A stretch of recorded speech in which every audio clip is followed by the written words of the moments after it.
Kehadiran Ustadz Kondang Abdul Somad di KPK ternyata menjadi perkara. Kabar KPK tak beri lampu hijau UAS untuk berceramah di KPK pun tersebar. Benarkah ada pihak yang terusik atas kedatangan Ustadz Abdul Somad di KPK?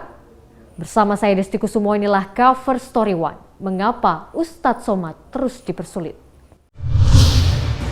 Apa sebetulnya judul ceramah Ustadz Zuhur ini? Yaitu berangkat dari pegawai KPK tidak mau kasih minum tadi. Saya lupa, kalau saya tahu saya bawa juga air minum dari rumah.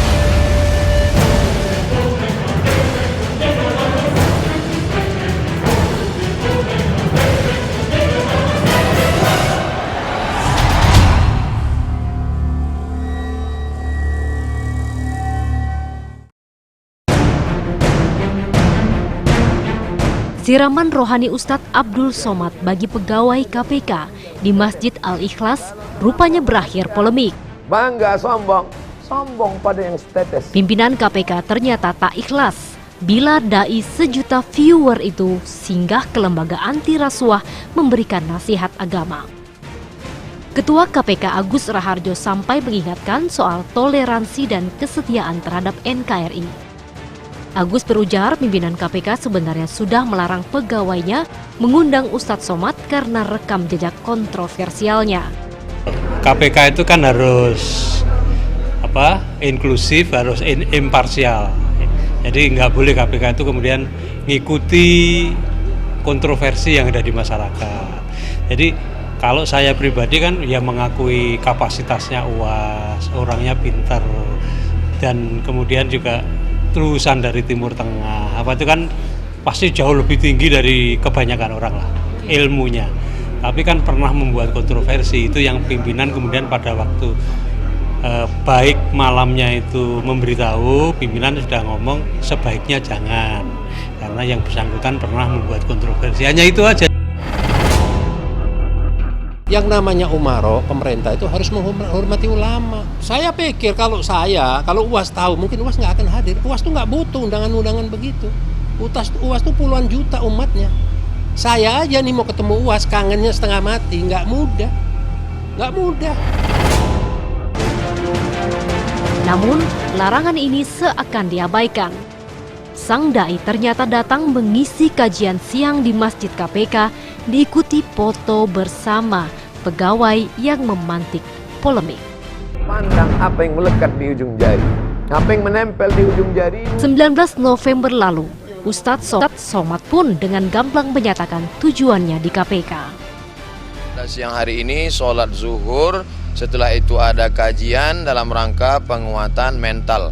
Kalau di TNI ada bintal, di kantor-kantor juga ada penguatan sesuai dengan agama kita masing-masing. Maka di KPK ada tausiah, ada pengajian untuk menguatkan keyakinan agar apa yang kita lakukan adalah ibadah. Loh, kalau punya pilihan, kemudian pilihannya itu menjadi kontroversi, ya mendingan jangan mempergunakan fasilitas KPK, tapi di luar silahkan. Gitu kan. Jadi kalau di KPK mestinya ya netral gitu loh.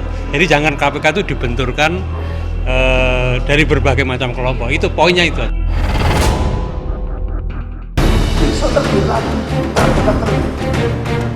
Kehadiran Ustadz Somad ini pun berbuntut panjang. Seakan tak ingin panen tudingan anti NKRI, selang sehari KPK mengundang ulama lain. Yunani, maka kemudian Yunani mengirim seorang pengembaranya yang paling terkenal namanya adalah Gus Muafik, Kiai Kondang asal Sleman, Yogyakarta yang kini diberi karpet merah. Tokoh NU yang melambung setelah kerap menjadi langganan istana itu berceramah soal keutuhan NKRI dan pentingnya toleransi. Ceramah Gus Muafik digelar terbuka dan dihadiri seluruh pimpinan KPK. Hari ini kami mengundang Gus Muafik datang ke sini. Pertama-tama seperti yang tadi saya sampaikan dalam pembukaan ya, kita KPK ada itu adalah untuk memperkuat keberadaan NKRI. Pasti kemudian tugas kita adalah dalam rangka itu. Oleh karena itu saya mengundang Gus Muafik, pimpinan mengundang Gus Muafik tujuannya untuk supaya seluruh pegawai KPK menyadari itu, memperkuat integritasnya dan selalu hidup dalam toleransi yang kuat, kemudian selalu menjunjung tegaknya NKRI. Nah, kelahiran di bangsa ini sesuatu yang nggak bisa ditawar. Kenapa kita mesti lahir di sini? Nah, sesuatu yang nggak bisa kita tawar itulah yang mesti kita jaga dengan benar-benar. Nah, inilah yang akhirnya kemudian sampai pada satu titik bangsa lain bertanya-tanya. Ada beberapa bangsa yang cuma satu tapi pecah jadi puluhan negara. Nah, kita ini puluhan bangsa mampu bersatu dalam satu negara. Sehingga kita bisa menikmati sistem hidup bersama seperti sekarang ini. At-tahiyatun, mubarakatun, segala keberkahan, salawatun, segala doa-doa, thayyibatun, semua kebaikan kemuliaan bukan punya kita, lillah, punya Allah Subhanahu wa ta'ala. Sebenarnya tiada yang salah dari ceramah Ustadz Somad di KPK. Tutur dakwah yang disampaikan netral, tapi ceramah ini ternyata tak otomatis menjadi penawar. Saya justru menjadi bertanya, ada apa gitu loh. Jadi pertanyaannya ada apa dan mau kemana sebenarnya? Mau diapakan umat dan bangsa ini? Jadi jangan sampai hanya karena 1-2 para dai mengusung nilai-nilai keislaman lalu dianggap sebagai anti pemerintah, enggak juga. Jangan sampai hanya karena seorang yang pernah mendukung kubu sebelah lalu dia diundang di satu institusi, dia dianggap sebagai musuh kita. Nggak boleh.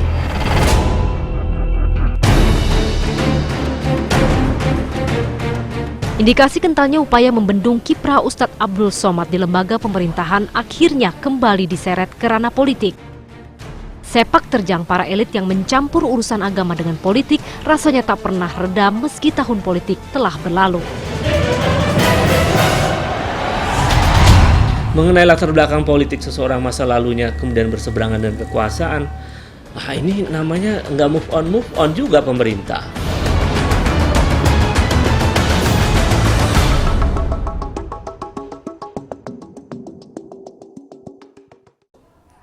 Sikap reaktif terhadap sosok yang pernah memiliki pandangan politik berbeda di masa lalu dinilai berlebihan. Meski mengusung tema netral, kajian ceramah Ustadz Abdul Somad pun menjadi bidikan.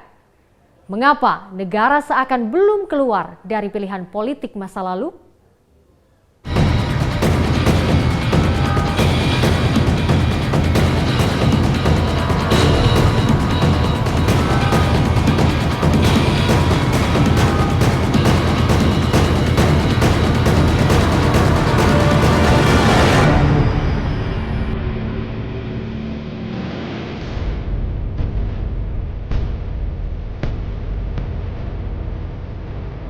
Ceramah dai kondang Ustadz Abdul Somad di KPK ternyata jadi perkara.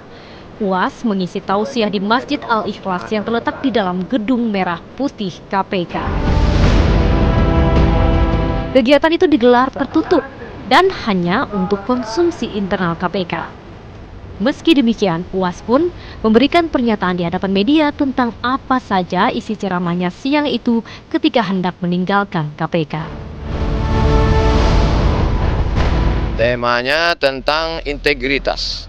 Bagaimana dalam Islam kita diajarkan sebesar biji sawi pun kecurangan dia akan dituntut di hadapan Allah Subhanahu wa taala. Saya bercerita tentang bagaimana dalam Islam diajarkan dalam sholat kita tidak bergerak padahal bergerak itu boleh. Dalam puasa kita tidak makan padahal makanan itu halal. Hanya karena mendidik jiwa kita untuk menjaga kesucian. Tidak ada gunanya banyak ibadah kalau kita aniaya pada orang, kalau kita makan haram, doa tidak dikabulkan Allah. Hanya terkait tentang hubungan kita dengan Allah Subhanahu wa taala, baik hablum minallah, baik hablum minan nas, maka semua benar ibadah. Ya, di sini tentu ada yang menjadi pertanyaan besar ya. Jadi di mana letak salahnya UAS kalau dia menyampaikan nilai-nilai yang apa adanya, nilai-nilai yang lugas, yang lurus, yang benar. Tapi justru yang seperti ini tidak diinginkan. Tetapi yang diinginkan yang bisa menghibur, yang bisa mengelabui, yang bisa mengatakan salah tapi kemudian bisa menjadi tidak salah, lalu kemudian yang benar bisa saja kemudian direkam menjadi salah dan seterusnya. Apakah itu yang diinginkan?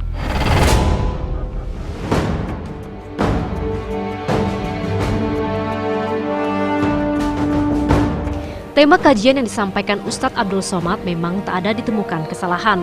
Namun kehadiran UAS di lembaga pemerintahlah yang dituding justru jadi perhatian. Saya mengagumi UAS, saya mengakui kapasitasnya, apalagi beliau lulusan Timur Tengah, itu kita clear. Saya nggak sama sekali saya menghormati, mengagumi UAS, tapi karena yang bersangkutan pernah membuat sistem yang menjadi kontroversi, itu aja. Nah, bagi yang dilarang ya harus mengintrospeksi diri, kenapa saya sampai dilarang? Ya kan kayak gitu. Yang dilarang melihat dirinya kenapa saya dilarang, sehingga bisa menentukan ke depannya what should we do, apa yang harus kita lakukan dan model kayak apa yang bisa diterima di beberapa elemen masyarakat. Karena elemen masyarakat ini beda-beda, ada yang senang, ada yang tidak senang, ada yang memuji, ada yang mencela. Yang demikian itu kemudian diambil sebuah keputusan mana yang terbaik.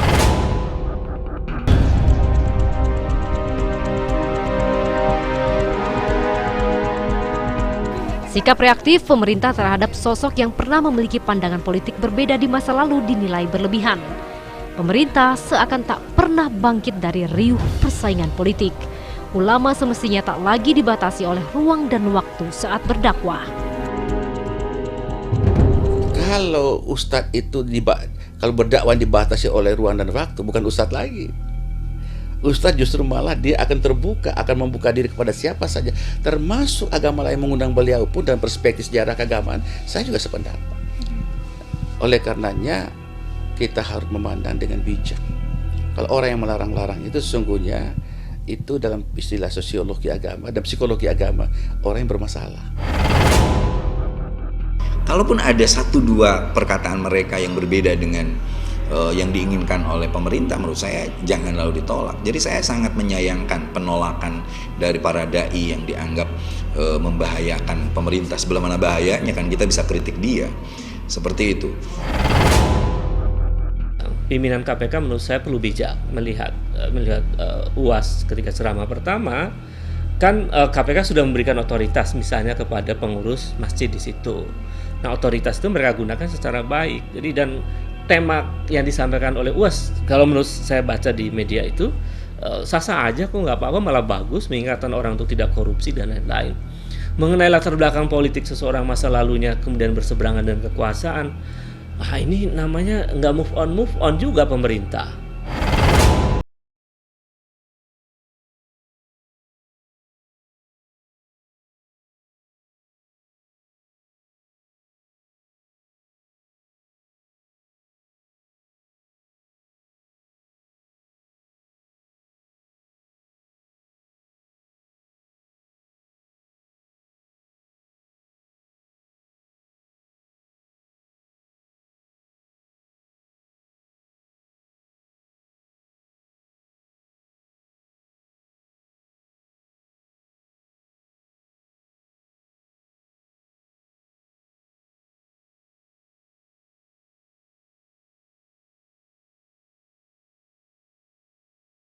Tapi kadang-kadang enggak, kalau geledeknya kenceng itu tidak hujan.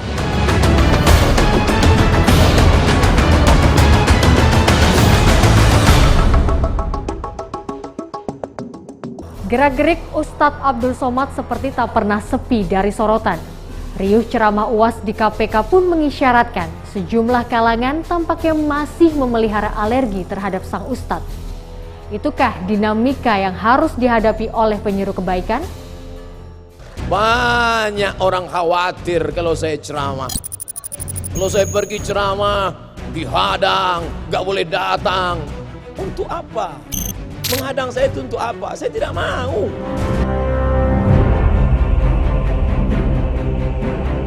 Ustadz Abdul Somad harus kembali mengelus dada. Untuk kesekian kali, seruan kebajikannya dipersoalkan. Inilah yang menyentil perasaan umat. Kalau seruan kebajikan saja dipersoalkan, lantas ajakan seperti apa yang dikehendaki? Kalaupun bukan karena seruannya, mengapa pula kehadiran Ustadz Somad harus dicurigai? Tak ayal dalih pimpinan KPK bahwa penceramah di lingkungan lembaga anti rasuah itu haruslah orang-orang yang netral pun dipertanyakan. Kita harus bisa membedakan antara dai itu, mana dai yang betul-betul dia melakukan upaya pencerdasan dan pemberdayaan umat. Kalau misalnya Kementerian Agama bisa mengidentifikasi ada dai yang melakukan hate speech, menjadikan mimbar-mimbar dakwah itu menjadi mimbar fitnah, mimbar ghibah yang memecah belah, maka tinggal itu aja yang itu aja yang diambil lalu diberikan pemahaman, tidak lalu digeneralisir. Jangan kemudian gara-gara masa lalu, yang juga masa lalu itu adalah hak sah-sah saja secara politik, orang berbeda pilihan, lalu dipermasalahkan, kan aneh. Jadi berlebihan juga lah KPK itu kalau kemudian melarang-larang orang yang punya kapasitas berbicara di depan umum dengan argumen yang dapat dipertanggungjawabkan, bahkan memberi manfaat.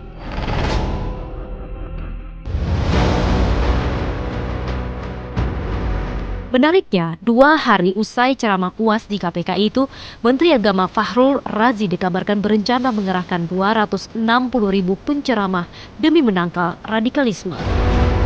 Ide itu konon merespon aksi bom bunuh diri di Polrestabes Medan beberapa hari sebelumnya. Namun adakah kaitan antara rencana pengerahan dai yang begitu masif dengan ceramah UAS di KPK tersebut? Langkah pemerintah itu pun disebut-sebut laksana sekali merengkuh dayung 2-3 pulau terlampau. Kalau sampai 200.000 lebih ustadz yang dijadikan sebagai alat untuk menangkal radikalisme, itu artinya hampir seluruh wilayah Republik ini terpapar radikalisme. Meskipun negara boleh waspada dengan kelompok-kelompok radikal ya, tapi ini berlebihan. Beliau sebagai menteri barangkali ada punya mapping terhadap itu, tetapi saya nggak yakin bisa berhasil dengan baik. 5 tahun tidak cukup untuk bisa merubah pola pikir orang tentang beragama, itu sangat tidak mudah. Maka menginternalisasi nilai-nilai agama, pengalaman, nilai kebangsaan itu perlu waktu panjang memberikan kesadaran-kesadaran itu. Kalau Menteri Agama mau menurunkan tentang dai berapa ribu, 250.000 dai, ya itu haknya beliau untuk menurunkan demikian. Tapi dari yang sudah-sudah itu memang Menteri Agama punya statement besar-besar kayak geledek kenceng, tapi kadang-kadang enggak. Kalau geledeknya kenceng itu tidak hujan. Nah, ya coba ini hujan apa tidak, atau benar-benar dilaksanakan atau tidak. Kalau dilaksanakan yaitu programnya pemerintah, silahkan saja, memang itu kewajibannya beliau.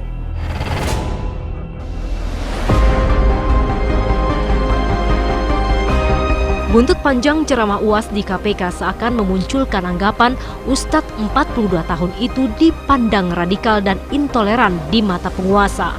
Tapi, benarkah radikalisme tengah bersemayam di ayunan Ibu Pertiwi? Sebetulnya, betul nggak sih ada radikalisme di Indonesia itu? Kalau yang dimaksud radikalisme itu adalah teroris, tangkepin aja sekarang. Karena teroris itu yang bertentangan dengan prinsip-prinsip kemanusiaan universal. Kondisi saat ini bisa dilihat bersama bahwa memang sesungguhnya ada radikalisme. Faktanya bom juga meletus. Faktanya di Sumatera kan, Sumatera Utara juga faktanya Pak Wiranto juga ditusuk oleh orang. Yang semacam ini memang harus juga diwaspadai dan sudah ada lembaga yang menangani demikian.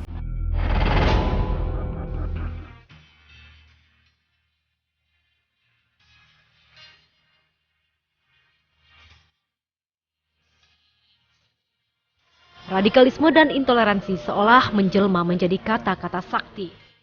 Penguasa seakan leluasa berlindung dan berdalih di balik isu-isu tersebut demi lahirnya kebijakan ini itu sebagai penangkalnya.